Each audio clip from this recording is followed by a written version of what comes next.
From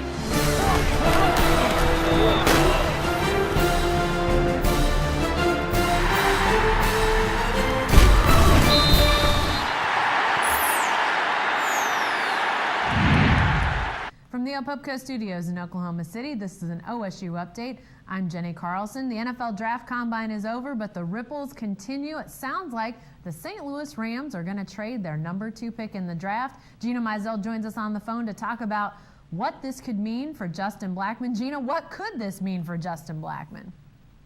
Well, what it tells me is he's not going to be the number 2 pick in the draft, which he was, talked about being taken by the Rams if they stayed at number 2, and he still might end up going to the Rams if they end up trading down, but it tells me there's no way he's going to be the number 2 pick. That's going to be Robert Griffin III, which affects Justin Blackmon financially, obviously, but he's still going to be a top 10 pick.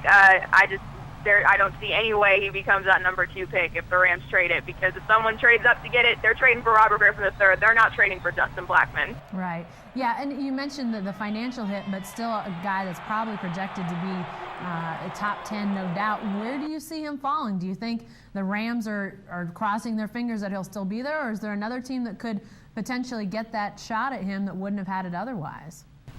Yeah, well, it'll be interesting again to see which team, trades to get Robert Griffin III. If it's, a team like the Redskins, then the Browns might be a shot at number 4.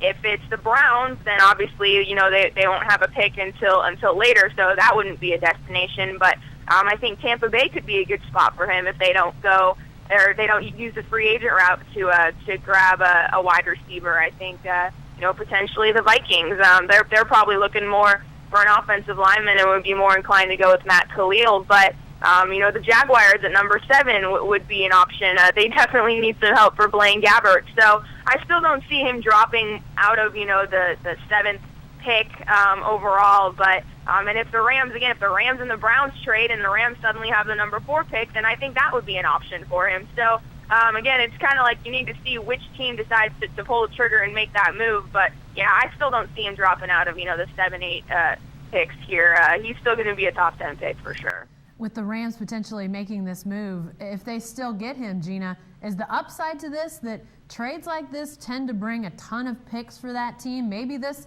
sets up the Rams better. Maybe ultimately he plays for a better team. Is that maybe the upside to losing some of that money he would have otherwise gotten as the number 2 pick?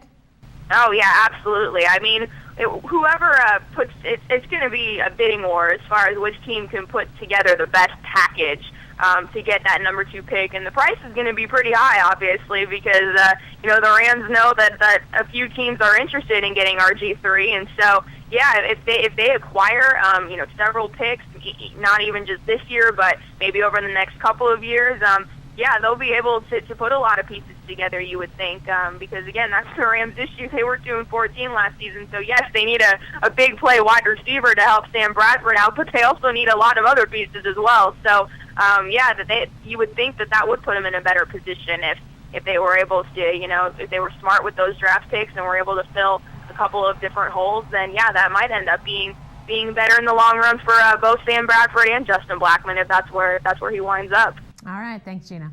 Be sure to stay with the best coverage team anywhere at newsok.com and every day in the Oklahoma.